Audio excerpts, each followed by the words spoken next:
তো বন্ধুরা আজকে ভিডিওটা সন্ধ্যা থেকে শুরু করেছি। এখন বাজে সন্ধ্যে 6টায়। আর এই 6টার সময় রেডি হয়ে পড়েছি। তো তোমাদের বলেছিলাম যে আগের ভিডিওতে যে আমি পরের ব্লগে দেখাবো যে বার্থডের ভিডিওটা, তো সেটাই আর কি শুরু করলাম। তো চলে গেছিলাম ভাতুবস্তি বাজারে, ওখানে আর কি এই যে গিফট শপে চলে এসেছি, হ্যাপি গিফট শপ। এখানে আর কি আমি নেব আর কি আমি একটা গিফট নেব যার বার্থডের জন্য। তো আমি দেখছিলাম কোনটা নেওয়া যায়, রং পেন্সিল নাকি, তো যাই হোক কালার পেন্সিলগুলো নিয়েছিলাম। আর এদিকে হচ্ছে কি বাবা নিয়েছিল ব্যাগ, মানে স্কুল ব্যাগ।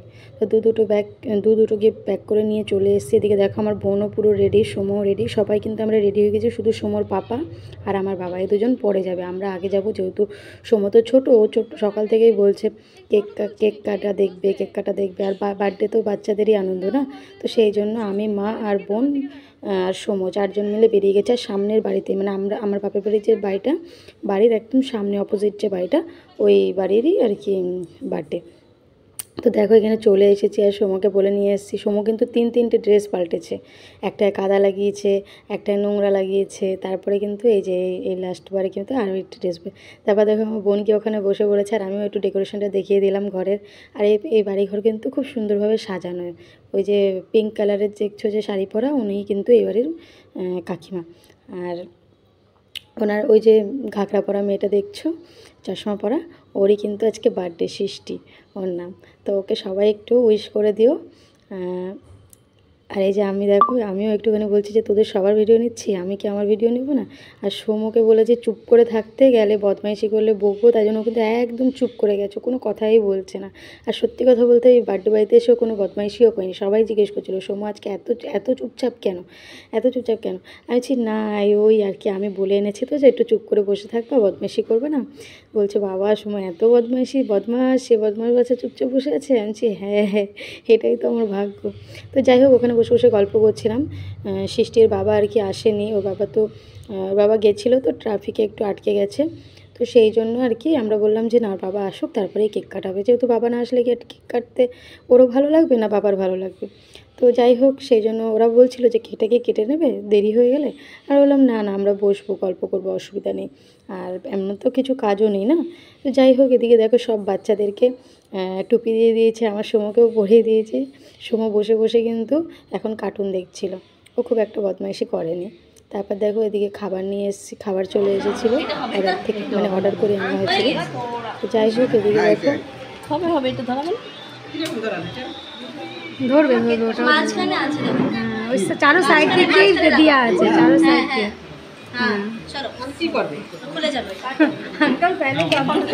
খুলে গেছে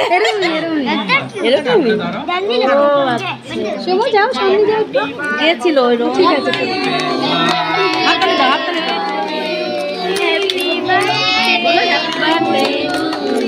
happy birthday to you dear সৃষ্টি।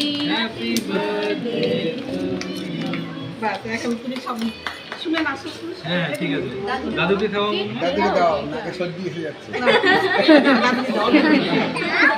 সব বলছে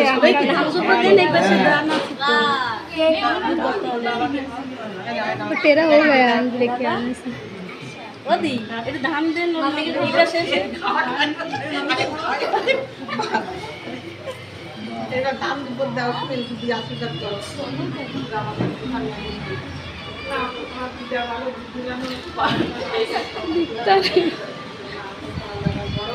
ও ধান দুব্বা দিচ্ছে।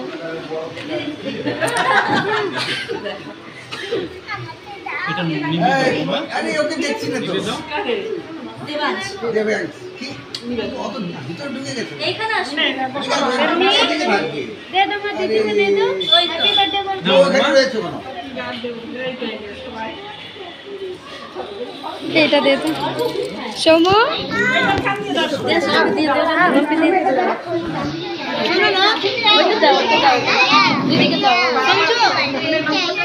তো কেক তো কাটা কমপ্লিট হয়ে গেছে, ধান দুব্বো দেওয়া হয়ে গেছে। তারপর দেখো যা ওরা আর কি না একটু ডান্স করছিল বাচ্চারা, যে যেরকম পারে। আর যে যার বার্থডে সৃষ্টি ও কিন্তু নাচ শেখে। তো আমি এখানে জায়গাটা একটু রানিং করে দিয়েছি, নাহলে ভিডিওটা অনেকটা বড় হয়ে যেত। তো সেই জন্য জাস্ট তোমাদের দেখানোর চেষ্টা করলাম যে এখানে কি হয়েছে না হয়েছে সবটাই তোমাদের সঙ্গে তুলে ধরার চেষ্টা করেছি, এই আর কি। তো ও কিন্তু খুব সুন্দর নাচ করে। আমার ছেলেও আগে এখানেই নাচ শিখতো। তো যাই হোক, এখন ওই ক্লাসটা অনেকটা দূরে চলে গেছে বলে আমি ওকে পাঠাই না।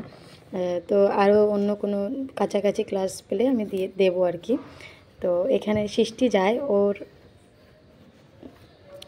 ওর বাবা মা নিয়ে যায়, কিন্তু আমাদের তো অতটা টাইম হয় না, অতটা দূরে আর আমি একা একা পারিও না নিয়ে যেতে।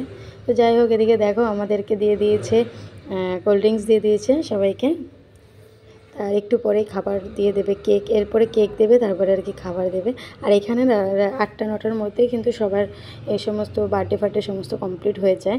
তাও তো ভালো, আমাদের বাঙালিদের যাদের অনুষ্ঠান হয় তাদের কিন্তু বার্থডে রাতেরবেলাই করে। আর বেশিরভাগ এখানকার যে তেলেগু, তামিল বা অন্যান্য যত মানুষ আছে, তো সবাই কিন্তু দুপুরবেলাটাই কিন্তু সব অনুষ্ঠান করে। এদিকে দেখো আমার বড়মশাই চলে এসেছে।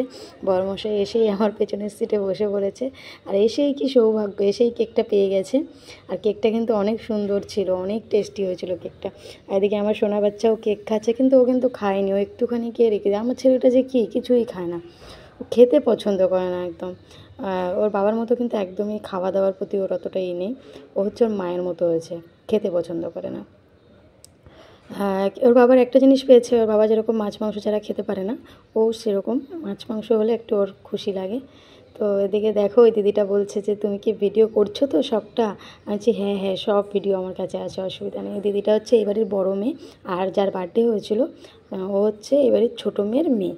তো এদিকে দেখো আমার বড়মশাইয়ের একটুখানি কৃপা হলো, আমাকে একটু খাইয়ে দিল। তো আমি বললাম বাবা তুমি আমাকে খাইয়ে দিচ্ছ? তারপর দেখো এখানে এই দিদিভাইটাও কিন্তু চিনি না আমি, এখানেই এসেছিলো আর কি, ওদেরই আত্মীয়স্বজন হবে। তো উনি আর কি ডান্স করলো। এই ডান্সটা করার আগে কিন্তু অনেক কিছু ঘটে গেছে, এই নিয়ে 3বার করতে হয়েছে। একবার কিন্তু ওই পাশের যে বাচ্চাটা দেখছো ওকে কিন্তু ফেলেই দিয়েছিল নাচতে নাচতে, আর একবার জল পড়ে গেছিলো। তো যাই হোক, উনিও কিন্তু খুব সুন্দর নাচ করেছে, খুবই সুন্দর নাচ করেছে। এরকম আমি তো রানিং করে দিয়েছি, ওই জন্য একটু বোঝা যাচ্ছে না, কিন্তু উনি নাচটা কিন্তু অসাধারণ করেছিল। তো অনেক আনন্দ হয়েছে, আমরা কিন্তু সবাই বসেছিলাম, আমাদেরকেও বলছিল নাচ করো। তো যাই হোক, আমাদের লজ্জা লাগছিলো করতে, তো করিনি। আর আমরা তো নাচ পারিও না, না সেরকম একটা, পারলে তো তবে তো লোকের সামনে করতে ইচ্ছা করে, সেরকম একটা পারি না।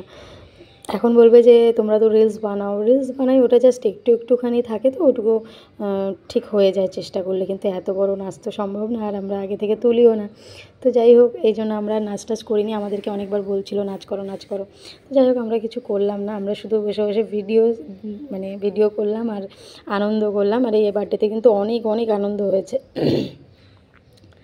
আর ওদিকে খাবার দাবার রেডি করছিল, যারা আর কি এসছে বাইরে থেকে অর্ডার করে আনা হয়েছিল। আমার সোমর বার্থডেতেও কিন্তু প্রথম বছর আমরা বাইরে থেকেই খাবার অর্ডার করেছিলাম। আর এখানে না কিছু হলেই বিরিয়ানিটা মাস্ট থাকবে।